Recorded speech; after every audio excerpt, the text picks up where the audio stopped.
questions, he says. Right. We don't know if it's going to mean separated families. We don't know who would actually do it, who would actually go out and execute this plan.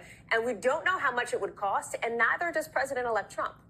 Absolutely, Hallie. I pressed him for details on all of that. Yeah. He talked about the fact we have no choice. He said there is no price tag, basically meaning It's not free. There is a price tag. It's not free. It's not free, but it doesn't matter what the cost is because it's that critical. And he says, priority number one is making sure the border is safe and secure.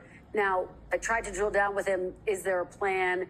So far, we just haven't gotten how specifically would this play out? Would families be separated? Those sorts of critical details. But he says, as you just said, that his mandate is the biggest mandate in 100 years. He says it's a mandate to bring common sense back to the country. So he's feeling very bullish right now. He's feeling bullish. It seems like he's feeling confident. How long did you two talk? How did he sound? So we talked about 15 minutes. He did sound quite emboldened, and he wanted to talk about this political realignment that we have seen.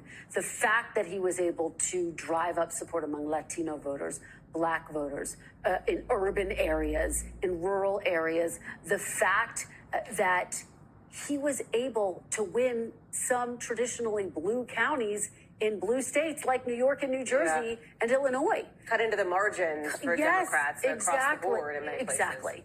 And so he also felt very bullish about the Senate, emboldened that, as he said, he helped these Republicans win their seats. And he felt, we have, of course, we're not anywhere close to being able to call the House, but he was very confident that Republicans will take the House as well. So it's that sort of confidence where he prepares to take office, knowing that right now he controls the White House, Republicans control the Senate, and of course there has been this ideological shift to the right in the Supreme Court as well. How's he feeling about the folks who will come in to serve in his cabinet and some of these cabinet level positions? You look over his first term, he had a tremendous amount of turnover, something like 20 plus positions at that level changed hands.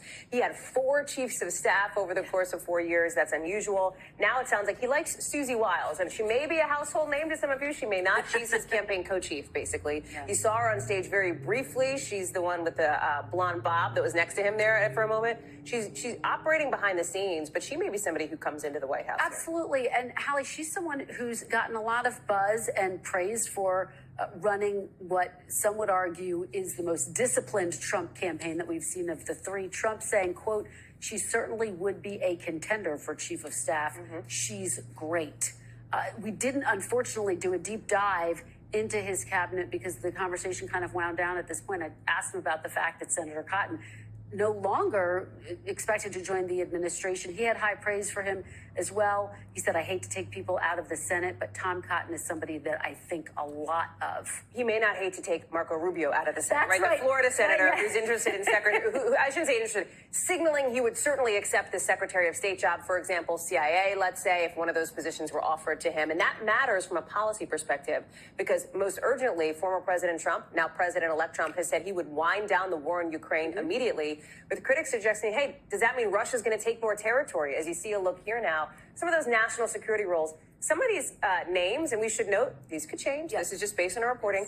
Quite controversial when you look at somebody like a Rick Grinnell, when you look at somebody like a Kash Patel, lightning rods. Well, particularly when you think about President-elect Trump's plans for what he has called, he said, I will be your retribution.